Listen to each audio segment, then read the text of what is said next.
तो ही कहाणी शहज़ादो बख़्त कमाल ऐं नैणा परे जो। साईं ॻाल्हि कंदा आहिनि त हिकिड़ो बादशाह हूंदो हो। बादशाहनि जो त बादशाह पाण ख़ुदा ताला आहे, पर ही बि दुनिया जे हिकिड़े टुकड़े जो बादशाह हो। वॾो को मशहूरु बादशाह हूंदो हो। इहा कहाणी में लिखियलु त न आहे कहिड़े मुल्क जो बादशाह हो, पर कहाणी में ही लिखियलु आहे त को वॾो बादशाह हूंदो हो। उन बादशाह खे 4 ज़ालूं हुयूं, 4 राणियूं हुयूं, जेके चारई सूंहुं सोभिया में हिक ॿिए खां सरसई पंहिंजो मट पाण हुयूं। बादशाह खे 4 ज़ालूं हुयूं, 4 राणियूं हुयूं, जेके सूंहुं सोभिया में पंहिंजो मट पाण हुयूं, हिक ॿिए खां वधीक ख़ूबसूरत हूंदियूं हुयूं। उहे चारई राणियूं रोज़ तेल फुलेल करे, नवां लका हार पारे टिप टाप थी मथे शीश महल ते चढ़ी वेंदियूं हुयूं। चारई राणियूं हार सिंगार करे बादशाह जो हिकिड़ो शीश महल हूंदो हो, उन जे मथां चढ़ी वेंदियूं हुयूं, जिते बादशाह जी धारियल मैना सोने पिंजरे में वेठी हूंदी हुई। बादशाह जो शीश महल हूंदो हो। उन शीश महल जे मथे माड़ी ते सोने पिंजरे में हिक मैना वेठी हूंदी हुई, जेका बादशाह जी धारियल हूंदी हुई। राणियूं सिधू मैना वटि ईंदियूं हुयूं, ॾाढे वॾाई ऐं रोब सां मैना खां पुछंदियूं हुयूं, ए कारी मैना, तूं बि घणा मुल्क ऐं घणा सुहिणा माण्हू ॾिठा हूंदा, तूं जर जंग बयाबान हर मुल्क वियल हूंदे, तूं असांखे इहा ॿुधा असां जहिड़ियूं के सुहिणियूं सूरतूं किथे ॾिठई। मैना वीचारी राणियुनि जे दिलि ख़ुशि करण लाइ चवंदी हुई, न राणियूं, मूं तव्हां जहिड़ियूं हूरियूं किथे कोन ॾिठूं। उन ते राणियूं ॾाढियूं ख़ुशि थींदियूं हुयूं ऐं दिलि में ईअं सोचींदियूं हुयूं त असां जहिड़ियूं को सुहिणियूं सूरतूं पूरे दुनिया में न आहिनि। ऐं मैना खे चोगो ॾेई चारई राणियूं हेठि लही वेंदियूं हुयूं। साईं किसो कोता हिकिड़े ॾींहुं दस्तूर मूजिबि जीअं राणियुनि अची मैना खां पंहिंजे हुसन जे बारे में पुछियो। रोज़ मैना वटि ईंदियूं हुयूं, मैना खां पंहिंजे हुसन जे बारे में पुछंदियूं हुयूं त असां जहिड़ियूं को सुहिणियूं सूरतूं तूं हूरूं किथे ॾिठई या न। मैना पहिरां त राणियुनि खे राणी जे दिलि ख़ुशि करण लाइ चवंदी हुई, न राणियूं, मूं तव्हां जहिड़ियूं को सुहिणियूं औरतूं न ॾिठूं। लेकिन मैना राणियुनि जी रोज़ इहा ॻाल्हि ॿुधी बेज़ार ऐं कक थी पियो। हिकु ॾींहुं ईअं दस्तूर मूजिबि जीअं राणियुनि अची मैना खां पंहिंजे हुसन जे बारे में पुछियो, मैना बि रोज़ रोज़ साॻी ॻाल्हि ॿुधी कक थी पई हुई। सो कावड़जी चयईं, राणियुनि खे चयईं, राणियूं, अवी आहियो छा? जे नैणा परे ॾिसो त अकुल ई तव्हांजो ख़ता थी वञे। तव्हीं त उन जे पेरनि जहिड़ियूं न आहियो, पेरनि जी जुतियूं ठहो। तव्हांजे हथनि जी त पाणी बि मैना परी कान पींदी। उहो ॿुधी राणियूं कावड़ में तपी बाहि थी वियूं। राणियूं सफ़ा कारो डांबर बणिजी वियूं ऐं खार मां मैना खे मारण लाइ पिंजरे खे खोले उन खे ॿाहिरि कढियूं। राणियुनि खे ॾाढी कावड़ आई ऐं मैना खे मारण लाइ उन्हनि पिंजरे जी दर खोले ॿाहिरि कढियूं त मथां बादशाह अची पहुतो। तंहिं कारण सां मैना खे पिंजरे मां कढण जो सबबु पुछियो। राणियुनि खां पुछा की छा सबबु आहे जो तव्हां मैना खे पिंजरे मां ॿाहिरि कढियो आहे? जंहिं ते चइननि हिन खे मैना जी कयल ॻाल्हि ज़बरदस्ती करे ॿुधाई। बादशाह खे मैना जी ॻाल्हि सॼी करे ॿुधाईं। बादशाह मैने खां पुछियो, जंहिं चयो, जींदा क़िबला बराबरि मूं ईअं चयो आहे, उहो सच आहे त जेकॾहिं को नैना परे ॾिसे त होश ई ख़ता थी वञेसि। बादशाह उहो ॿुधी परेशान थी वियो, इबरत में पइजी वियो त मुंहिंजियूं राणियूं हूरियूं आहिनि ऐं मुंहिंजे राणियुनि खां वधीक बि को राणी हूंदियूं। ऐं घणी देरि खां पोइ मैना खां पुछी। बादशाह घणो सोच वीचार खां पोइ मैना खां चयईं, मैना खां पुछी, माई मैना, जे उहो सच आहे त कीअं बि करे साबित कर, न त तुंहिंजी सज़ा मौत थींदी। वेचारी मैना अची मुंहिंजी त छा कयां? उहा ॻाल्हि कीअं साबित कयां। मैना खे अची पंहिंजी सिर जी लॻी, हाणे बादशाह मूंखे ज़रूरु मारींदो। आख़िर घणी देरि खां पोइ मैना चयो, बादशाह खे चयईं त बादशाह सलामत, आउं उहो साबित करण लाइ तयारु आहियां। तव्हांजी ॻाल्हि मां साबित करण लाइ तयारु आहियां, पर अव्हांखे ख़बर हुजणु घुरिजे त नेणा परी कोई काफ़ जबल ते ग़ैबी पहिरे हेठि ऐं सलसमी बाग़ मंझि रहंदी आहे। कोई काफ़ जबल ते ग़ैबी पहिरे यानी उते जिननि भूतनि देवनि जो पारो हूंदो आहे। उते हिकु सल्तनती बाग़ में आहे। उते उन जे पारे में सवी देवूं वेठियल हूंदियूं आहिनि। उते हलण लाइ पर घुरिजनि। हाणे उन जी हिकु सूरत आहे त अहिड़ो को जानवर हथु करियूं जंहिं ते चढ़ी उॾामी हली उते पहुचूं, न त पंहिंजे वस जी ॻाल्हि न आहे। तंहिं करे मूंखे मोकल मिले त वञी अहिड़ी जानवर हथु कयां।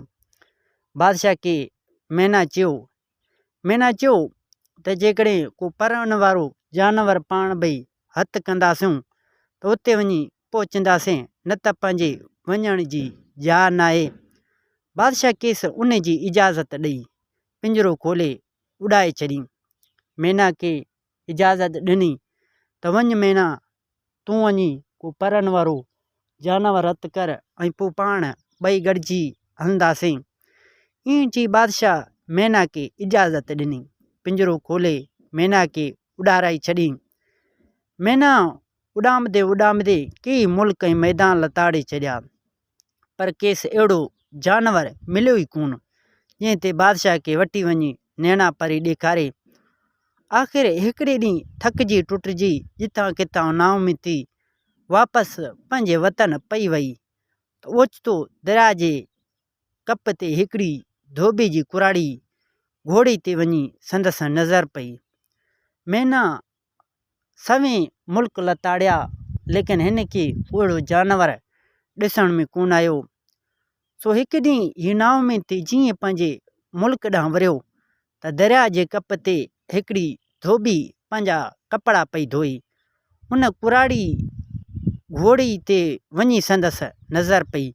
धोबी जी कुराड़ी घोड़ी उन दरिया जे कप ते बीठी हुई। तंहिं ते वञी मैना जी नज़र पई, जंहिंजे पेट में सामुंडी घोड़ो ॾिसण में आयो। उते मैना ॾाढी ख़ुशि थी ऐं यकदमि उॾामदे उॾामदे अची बादशाह खे उन बाबति ॿुधायो, जंहिं ते बादशाह हिकदमि उन धोबी खे घुराए उन खां उहा घोड़ी ख़रीद कई ऐं पोइ उन खे पंहिंजे कुड़ में ख़ासि तरह सां पलिजण लॻी। नेठि वक़्तु पूरी थियण ते घोड़ी खे वछेरो जाओ, जो नंढे हूंदे खां ई हलण जो तिको हूंदो हो। आख़िर घोड़ो अची वॾो थियो। उन कुराड़ी घोड़ी मां हिकु वछेरो जाओ जेका पढ़ण वारी हुई, उहा नेठि अची वॾो थियो ऐं सवारी करण जहिड़ो थियो। संझ सुबुह सैस मथां सोना संझ विझी पिया घुमाईंदा हुआ। कंहिं अञा मथां लांग बि न वराई हुई। बादशाह खे अहिड़ो सिकीलधो पुटु हो जंहिंजो नालो बख़्त कमाल हो। बादशाह खे हिकिड़ो सिकीलधो पुटु हो। उन बादशाह जे पुट जो नालो हो बख़्त कमाल हो, जेको सूंह सूबिया में पंहिंजो मटि पाण हो।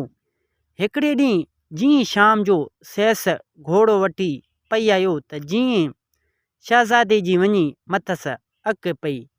उन घोड़े ते बादशाह जे शहज़ादे जी वञी अक पई। पोइ शहज़ादो नका कई हुम नका कई तुम टप ॾेई घोड़े ते चढ़ी वेठो ऐं सैस खां वाॻूं वठी घोड़े खे जो छिॿी ॾिनी त घोड़ो वठी उॾामणु शुरू कयो। घणी में वञी अर्श सां लॻो। उहा हालत ॾिसी नौकर ड्रोड़ींदा बादशाह वटि आया। नौकरनि खे अची पंहिंजी सिर सां लॻी त हाणे बादशाह जीअरे गॾाइजे खल में सिबराए छॾींदो। सो यकदमि ड्रोड़ींदा बादशाह वटि आया। जीअं उन वक़्तु मैना सां कोई काफ़ ॾे वञण बाबति ॻाल्हियूं पई कयूं। सैस हथ ॿधी सॼी ॻाल्हि बादशाह खे ॿुधाईं त बादशाह हिन तरह सां शहज़ादे खे घोड़ो उॾाए अलाए किथे खणी वियो। असांजे नज़रनि खां ओझल थी वियो। हाणे जेको हुकुम तव्हांजो। बादशाह उहो ॿुधी कावड़ में बाह थी वियो। उते मैना बादशाह खे चयो, बादशाह सलामत, ॻाल्हि त ख़राब थी, पर हाणे आऊं वञा थी शहज़ादे जे पोयां। ईअं चई हू उॾामी वई ऐं थोरे देरि खां पोइ वञी शहज़ादे बख़्त कमाल जे कुल्हे ते चढ़ी वेठी। चई त शहज़ादा, तूं हीउ कहिड़ो कलूर कयो? हीउ घोड़ो त बादशाह नैणा परी खे ॾिसण लाइ धारियो हो। शहज़ादे चयो त मैना हाणे नैणा परी सां पाण ख़बरचार कंदासूं। साईं किसो कोता। घोड़ो उॾामंदो उॾामंदो अची कोई काफ जे वेझो पहुतो। घोड़ो उॾामंदे अची कोई काफ जबल जे वेझो पहुतो। उते मैना खे पहिरियां ई नैणा परी जी बाग़ ॾिसण में आयो, छाकाणि त मैना पहिरां नैणा परी जो बाग़ हुन ॾिठो हो। सो हिन खे बाग़ ॾिसण में आयो। जीअं करे शहज़ादे खे चई त शहज़ादा, नैणा परी हिकु बाग़ में रहंदी आहे जिते केतिरनि जिननि भूतनि देहनि जो ग़ैबी पहिरो आहे। कंहिंखे बि मजाल न आहे जो हुन बाग़ में पेर पाए सघे। सो महिरबानी करे नाहक सिर न विञा, हल त मोटी हलूं, न त ख़ैरु पून थींदो। पर शहज़ादे मैना जी हिकु बि न मञी ऐं सिधो वञी नैणा परी जे बाग़ में लथो। मैना वीचारी खे अची सिर सां लॻी त हाणे इजो तो शहज़ादो मरे। जिन भूत दे आया त शहज़ादे खे बुझ बुझ करे छॾींदा। उन वक़्तु सिजु लही वियो। जीअं करे नैणा परी दस्तूर मूजिबि पंहिंजे 70 सहेलनि सां गॾु तलाउ में वेझण लाइ आई हुई। ओचितो संदसि नज़र वञी शहज़ादे ते पई। जीअं करे हू पंहिंजे समूरनि सहेलनि समेत कबूतर जो रूप वठी उॾामी हली वई। दोस्तो, हीअ कहाणी जारी सारी आहे। हिन कहाणी जो पहिरियों पार्ट तव्हांखे ॿुधाए चुका आहियूं। ॿियो पार्ट ॿुधण लाइ असांजे यूट्यूब चैनल खे विज़िट कंदा। हिन कहाणी जी अलॻि प्लेलिस्ट बि मौजूदु आहे। प्लेलिस्ट ते वञी हीअ कहाणी तव्हां मुकमल ॿुधी सघो था। दोस्तो, जेकॾहिं तव्हां असांजे यूट्यूब चैनल सिंधी कहाणियूं ते अञा नवां आया आहियो त चैनल खे सब्सक्राइब करे घंटी जे निशान ते ज़रूरु क्लिक कंदा। दोस्तो, मिलंदासीं ॿिए पार्ट में। हिन वक़्तु अल्लाह हाफ़िज़।